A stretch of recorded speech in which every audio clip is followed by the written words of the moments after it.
ఇది గిరి ఆవులండి, మంచిగా పాలు ఎక్కువ ఇస్తాయి. దేశవాళీ రకాల్లో మన ఒంగోలు జాతి అంటే ఈ తెల్లయి. మీరు కేవలం ప్రకృతి వ్యవసాయం చేయడం కోసమే ఎన్ని ముందు స్టార్ట్ చేశారా ఈ ఆవులను కూడా తీసుకొచ్చి ఇక్కడికి? అవునండి, ప్రకృతి వ్యవసాయం కావాల్సిన సంపద ముందు ప్రధానమైంది గోవు. అది దేశవాళీ రకాలు. దేశవాళీ గోవులో ఆ పంచితంలో కానివ్వండి, పేడలో కానీ కావాల్సినటువంటి జీవం ఉంటుంది. అంటే భూమికి శక్తినిచ్చేటువంటి, భూమికి శక్తి కాదు, భూమి లోపల ఉండబడే జీవరాశి శక్తిని, మంచి శక్తిని ఇస్తాయన్నమాట ఈ పేడలో ఉండే జీవకణం. అది ఒంగోలు జాతిలో ఈ మూపురం ఉన్నటువంటి దేశవాళీ రకాల్లోనే ఆ లక్షణాలు ఉంటాయి. మామూలుగా ఆవు ఎరువు వేస్తారు, తెలిసి ఆవు అవి కూడా పేడ ఇస్తాయి. కానీ ఈ ఆవుకి లో ఉండేటువంటి పోషకాలు ఆ ఆవుల్లో ఉండవు. మొత్తం 6 ఆవులు ఉన్నాయి ఇక్కడ మన దగ్గర. ఇక్కడ మన ఈ పెద్ద ఆవులు ఉన్నాయండి, దానికి పుట్టిన దూడలు ఉన్నాయి, 3 నందులు ఉన్నాయి. అవన్నీ ఎద్దుగానులు కూడా తిరుగుతూ ఉంటాయి. నెక్స్ట్ ఈ నందులన్నీ కూడా ఎద్దుగానులు ప్రాక్టీస్ చేయించేస్తాం. అంతే.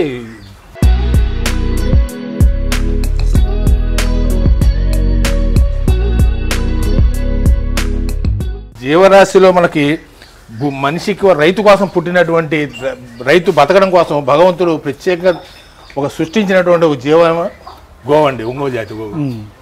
ఎందుకంటే మంచి పుష్కలమైన పాలు ఇచ్చిద్ది, భూమి కోసం ఎరువు ఇచ్చిద్ది, ఆవు పంచితం ఇచ్చిద్ది, నందుల్ని ఇచ్చిద్ది భూములు దున్నతానికి.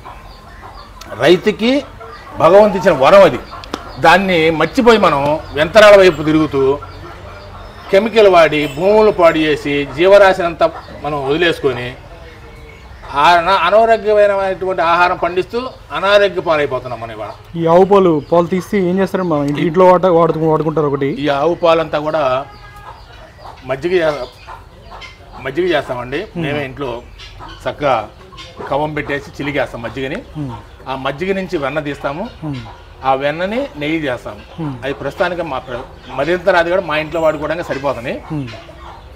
ఈ పాలు నుంచి వచ్చే మజ్జిగ ఉంటాయి, పుల్ల మజ్జిగ ఇంగువ కలిపి దానికి ఇస్తామండి. పొలాలకి స్ప్రే చేస్తూ ఉంటారు. ఇంగువ పుల్ల మజ్జిగ 2 మిక్సింగ్ అసలు బ్రహ్మాండమైనటువంటి యూరియాకి ఆల్టర్నేటివ్. అసలు యూరియాని అవసరం లేదండి, పొలాట మజ్జిగ కొట్టుకుని అటువంటి రిజల్ట్ ఉందన్నమాట.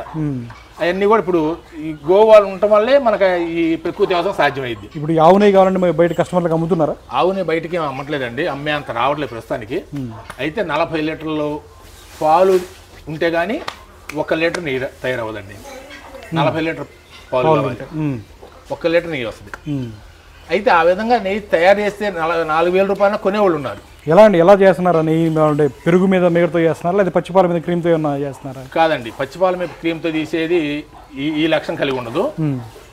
ఇది పెరుగు చేసి, పెరుగును మజ్జిగ చేసి, మజ్జిగ నుంచి తీసే వెన్నతోనే నెయ్యి చేయాలి. ఏంటి సార్ బెనిఫిట్స్ అని అలాంటి నెయ్యి వల్ల? ఈ నెయ్యి బెనిఫిట్స్ ఏంటంటే మంచి ఆరోగ్యం, మంచి తెలివి.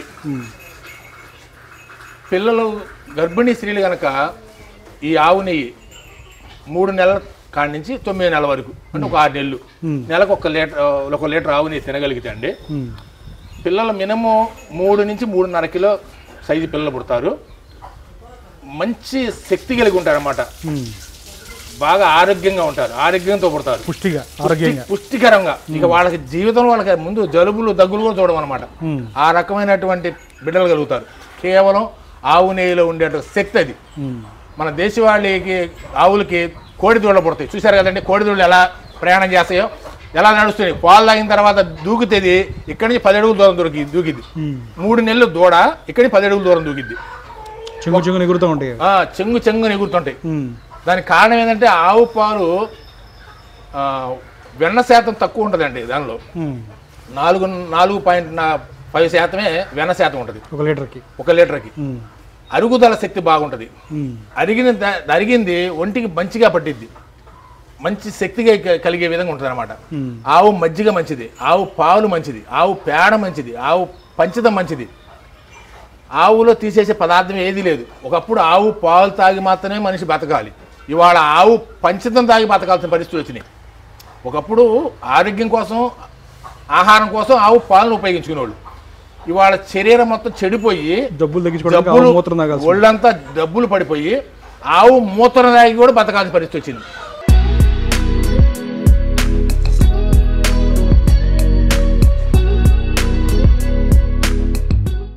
ఎంత ఖర్చు వస్తుంది నాగకృష్ణ గారు? ఒక ఆవుని పెంచుకోవాలి ఒక రైతు అంటే, సరే పాలు మీద వచ్చే ఇంట్లో పాలు కానీ పెరుగు కానీ లేదా నెయ్యి కానీ తీసేస్తే అసలు ఒక ఆవుని ఒక రైతు తన కుటుంబం మెయింటైన్ చేసుకోవాలంటే ఎంత ఖర్చు వస్తుందంటారు సుమారుగా? అసలు ఖర్చుతో దీన్ని బేరీ చేయకూడదండి.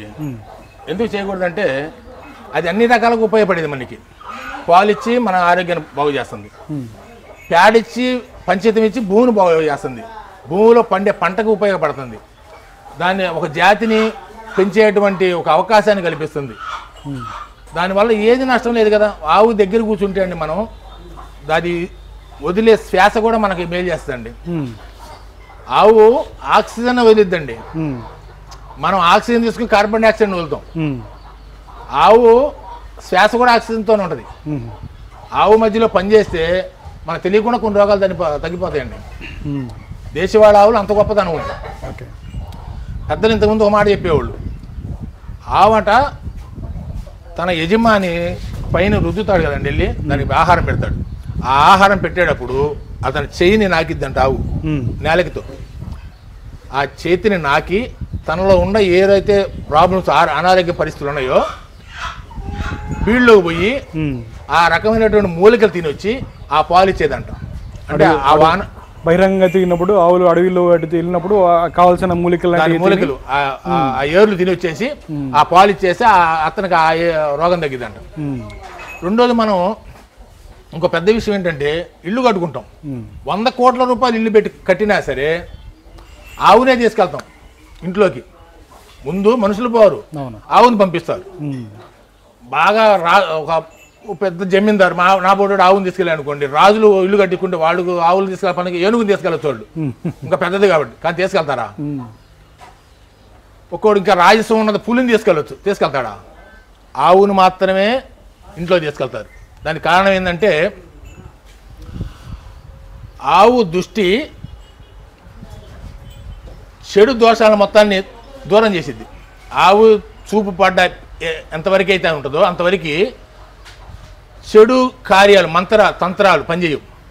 ఈ దుష్టశక్తులు చేతబడి చేసేవాళ్ళు, ఈ చేతబడి చేసేవాళ్ళు ఉన్న ప్రదేశం నెగిటివ్ వైబ్రేషన్స్ ఎక్కడ పనిచేయవు.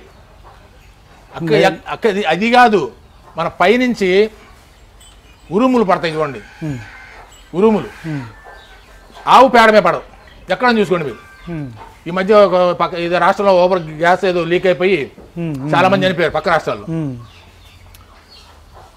ఆవుతో అలికిన ఇళ్లలో దాని ప్రభావం పనిచేయలేదండి. అగ్నిహోత్రం చేస్తున్న ఇళ్లలో దాని ప్రభావం పనిచేయలేదు. కారణం ఏంటంటే దాన్ని వైబ్రేషన్ ఆ ఏరియాలో పనిచేసింది. విషవాయువులు కూడా దగ్గర రానిలేదని చూపిస్తున్నాను. మరి ఇంత గొప్ప విషయాలు ఉన్నటువంటి గోవుని మనం ఏదో పాలు కోసమో నెయ్యి కోసమో ఆలోచిస్తేటండి. ఎన్ని లక్షణాలు ఉన్నాయండి. ఆ ఇంట్లోకి 100 కోట్ల ఇల్లు కట్టినా ఆవునే తీసుకెళ్తాడు. కారణం ఏంటి? దానిలో ఆ లక్షణాలు ఉన్నాయనే కదా. ఆవు తిరిగిన చోట, దృష్టి పడిన చోట ఉన్న నెగిటివ్ దృష్టి పడితే లోపల ఏ దుష్ట శక్తి కూడా ఉండడానికి లేదు. సహజంగా మనకు తెలియదు. అది కూడా దేవుడు ఉన్నాడు అని అట్లా నమ్ముతున్నామో మనకు కనపడిపోయినా దెయ్యం ఉందని కూడా నమ్ముతాం. భయం తప్పున దేవుణ్ణి పెట్టుకుంటాం మనం, దెయ్యానికి మటుకు ప్లేస్ పెట్టాం. కానీ అవి వచ్చి ఉంటాయని భయం. అది ఎట్లా పోతాయంటే ఆవు చూస్తే వెళ్ళిపోతాయండి ఆ ఇంట్లోంచి. సో ఆవు తిరుగుతున్న దగ్గర అక్కడ కూడా నెగిటివ్ వైబ్రేషన్స్ కానీ దుష్టశక్తులు కానీ పనిచేయమని చెప్పేసి అని అంటూ ఉంటారు. అది ఏ ఆవు? కేవలం దేశవాళ ఆవు. దేశవాళ ఆవు అంటే తెల్ల ఆవు ఉంటే కాదు, మన ఆంధ్రప్రదేశ్ తెల్ల ఆవు ఒంగోలు జాతి. కానీ ఒక్కో రాష్ట్రానికి ఒక్కో దేశవాళ ఉంటుంది. దేశవాళి అనే దానికి సింబాలిక్ ఏంటంటే దాని మూపురం గంగడోలు. ఇక్కడ దీన్ని చూడండి, మనకి ఇది పొడిసిద్ది ఒకసారి. దీని మూపురం చూడండి ఎంత ఉందో. మూపురం గంగడోలు ఒంగోలు జాతి. ఇది ఒంగోలు జాతి. మన దేశవాళీ రకాలకి సింబాలిక్ అనమాట, గుర్తులయ్యి.